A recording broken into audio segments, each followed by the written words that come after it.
Let's look at a couple different riffs today. The first one is this. You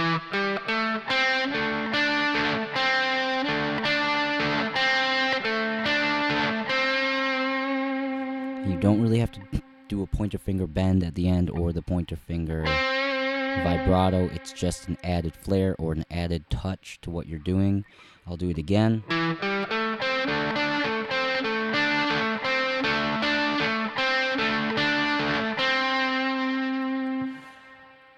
The second one is in the same area but moving up the fretboard a little bit in what I call our pentatonic triangle, and it looks like this.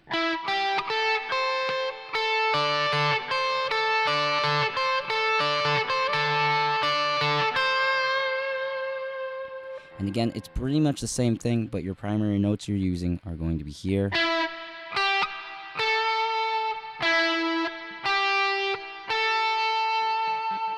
And then.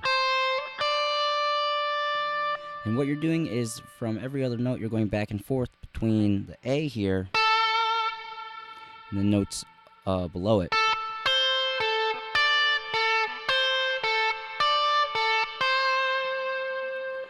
But really the easier way of doing it is flattening that ring finger down so you can hit both the B and the E string.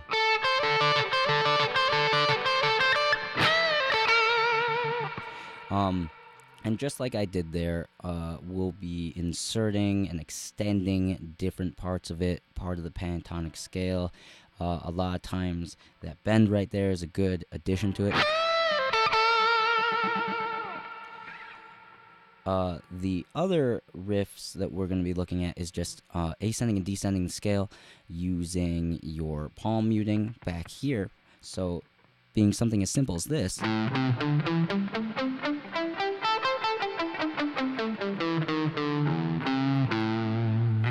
And not necessarily using the whole thing, not going up all the way maybe, but just as a little insert riff that you can throw in. So let's put these into action. I'm going to be using the Old Love backing track in A minor.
So the other things I can briefly go over is some of the other things I noticeably stuck in there.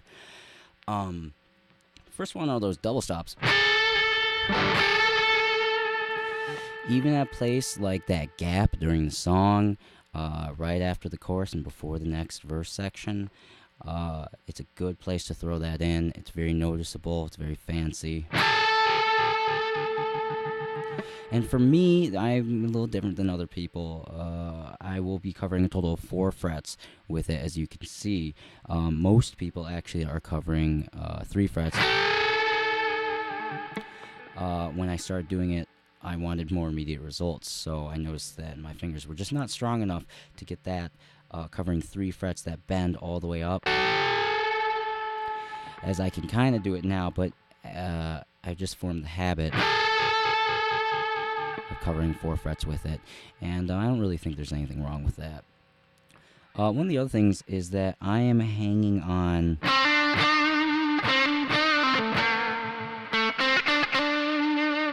this C to D 2-note riff right there, where the point of it is not the melodic value. However, it is the rhythmic part of it.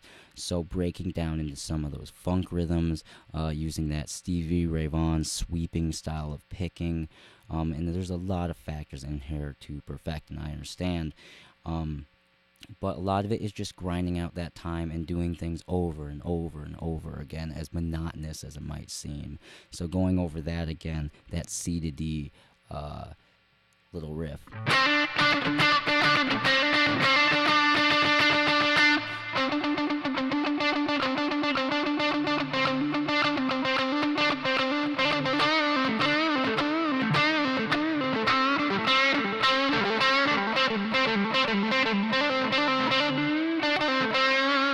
So that leads into the other part, which is a lot of these Clapton triplets, which are just these 3-note, really fast back-to-back rhythms.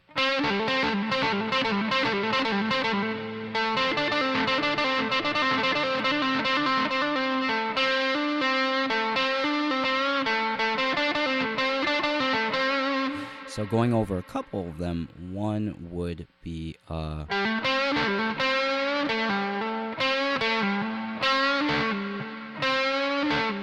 again, you don't have to do that pointer finger bend. And really what it is a mixture of picking and hammer-ons. The first note being here.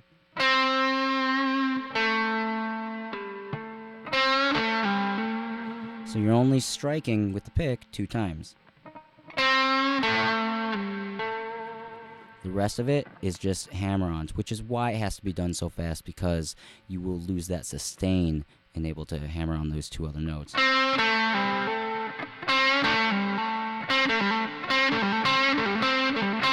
And I kind of use it in this shuffle form or the swung type of form. It's easier than just doing it straight. Straight would be something like... Whereas I'm immediately jumping back to that note on the G string.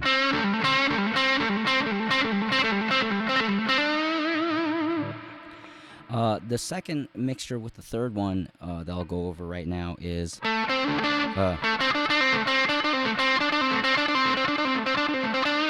very typical Eric Clapton lick.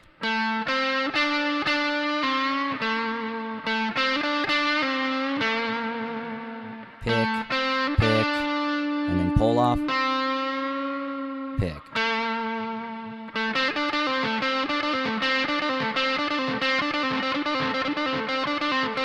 My advice for starting this out is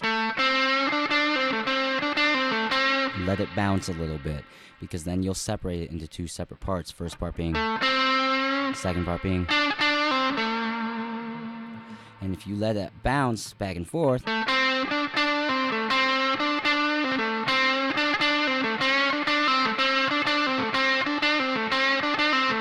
that kind of shuffle pattern that would be behind it. And then later, the more speed you build up, you can implement it into tracks similar to Old Love, straight 4/4s.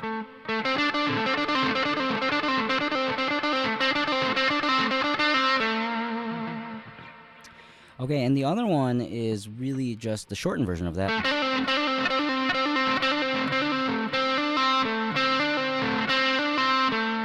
More hammer-ons, less picking, picking twice.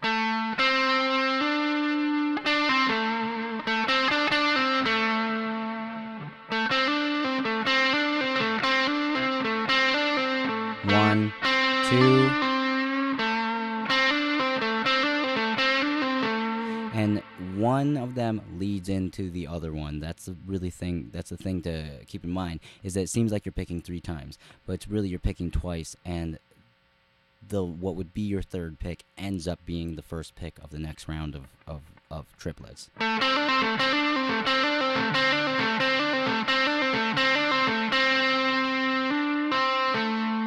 And I'm up picking, down picking, up picking, down picking, up picking, down picking. And you're just forming a little triangle here.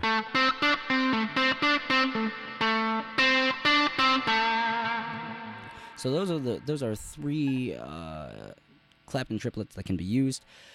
And yeah, and I think that's going to be it for this video, and I'll just end with throwing a bunch of stuff into the progression, including what we went over today.